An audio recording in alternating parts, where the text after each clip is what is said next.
All right, revenge junkies. Strap in for a story so bizarre it'll make your head spin, like a slot machine. I'm Tessa, a 32-year-old librarian, and this is how my fake boyfriend turned a high school reunion into a chaotic, laugh-out-loud takedown. I hired him to play my perfect +1, but he had his own secret plan, one that involved a talking vending machine and a grudge older than my yearbook. What's the weirdest thing you've brought to a reunion? Stick around, because this one's got a snack-sized twist that'll leave you hungry for more. High school was hell for me. I was the bookish kid at Lincoln High in Omaha, Nebraska, mocked by the cool clique, led by Brittany, the queen bee who once dumped chocolate syrup on my backpack for fun. Fast forward 15 years, and the reunion invite arrived. I wasn't going to show up solo, letting Brittany gloat over her perfect life as a real estate mogul. So I hired Jake, a charming actor from a rent-a-date app, to pose as my dreamy boyfriend. His profile screamed confidence. I'll make your ex jealous, or your rivals weep. Perfect. Jake was a dream at first. 6'2", dimpled smile, and a knack for fake adoration. We rehearsed our story. We met at a poetry reading. He was a tech startup founder, and we were madly in love. At the reunion, held in a tacky hotel ballroom, Jake played his part like a pro, charming my old classmates and making Brittany seethe when he called me his muse. But something was off.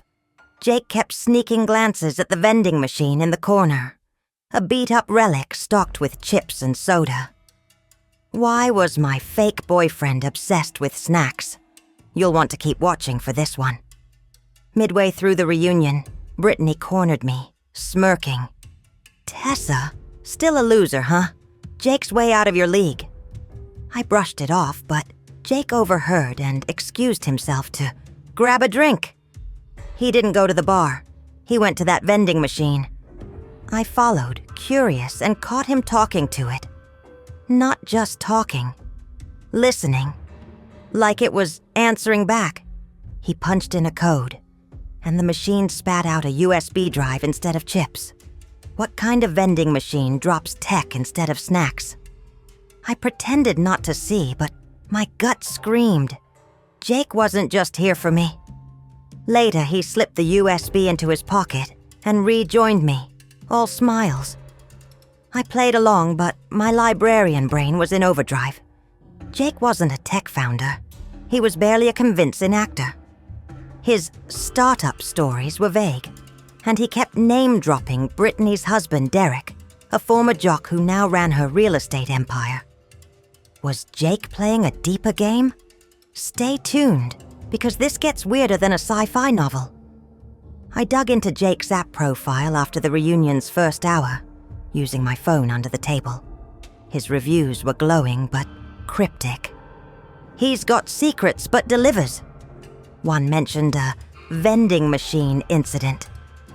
Weird. I also noticed Brittany and Derek whispering, glaring at Jake.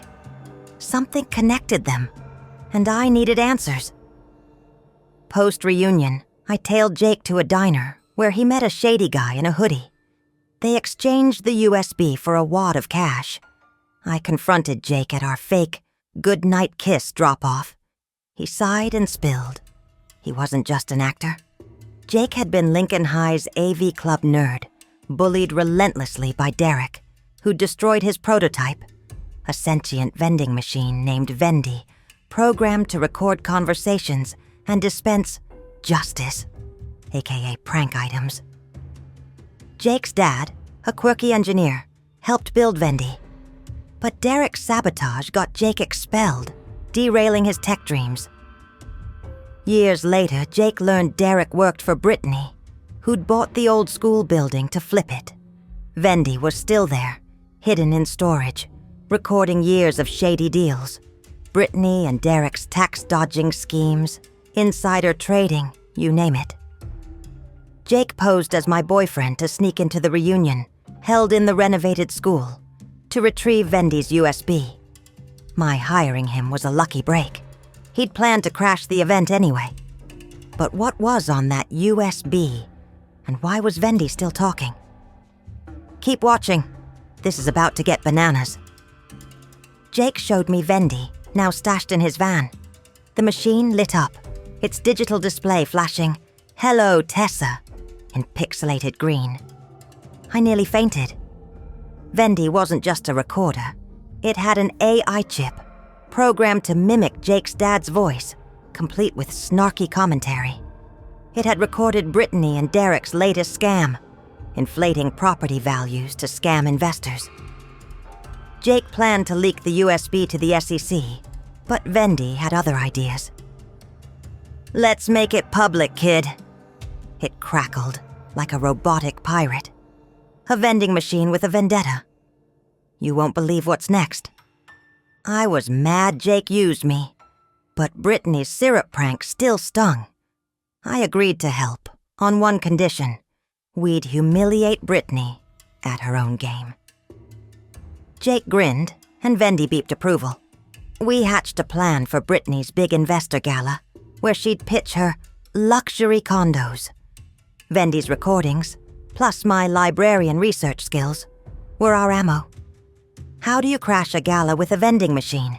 Stick around for the chaos. Brittany's gala was a glitzy affair at her new condo tower.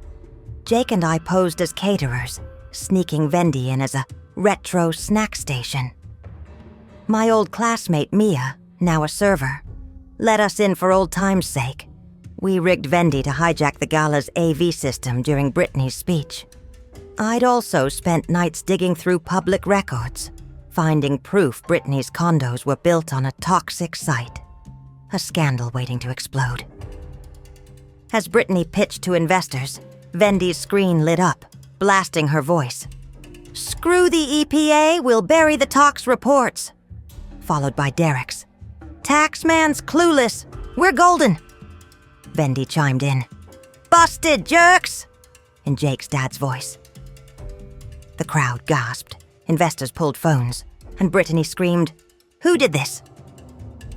Jake and I slipped out, but not before Vendy dispensed free candy with tiny notes.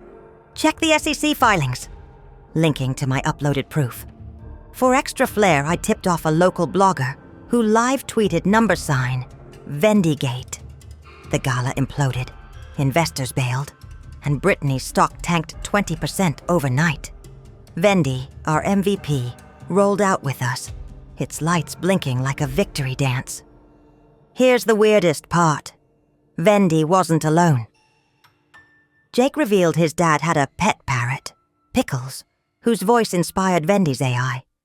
Pickles was alive, living with Jake, and could mimic Brittany's screams from the gala, recorded by Vendy. A parrot and a vending machine teaming up? We set Pickles loose at Brittany's next open house, where he squawked her gala meltdown to stunned buyers. The video went viral, cementing her ruin. Want to know how a bird sealed the deal? You're almost at the end. The SEC investigated, fining Brittany and Derek $1 million and barring them from real estate. Their condo project collapsed, and they're now flipping burgers. Poetic, right? I used my cut of Jake's USB cash, he split it as thanks, to fund a library literacy program, earning me a local hero award. Jake's rebuilding Vendy 2.0, and Pickles is his consultant. We're friends, not lovers. Fake boyfriends make better allies. Brittany tried to sue, but Vendy's recordings were airtight. I pass her old office daily, now a vape shop, and smile. Revenge is sweet, but pairing it with a sassy vending machine and a screeching parrot? That's a full-course meal. TLDR, hired a fake boyfriend for my reunion to impress my high school bully. He used me to get a vending machine's recordings of her shady deals, so we teamed up to crash her gala with a talking AI vending machine and a parrot, tanking her empire. Karma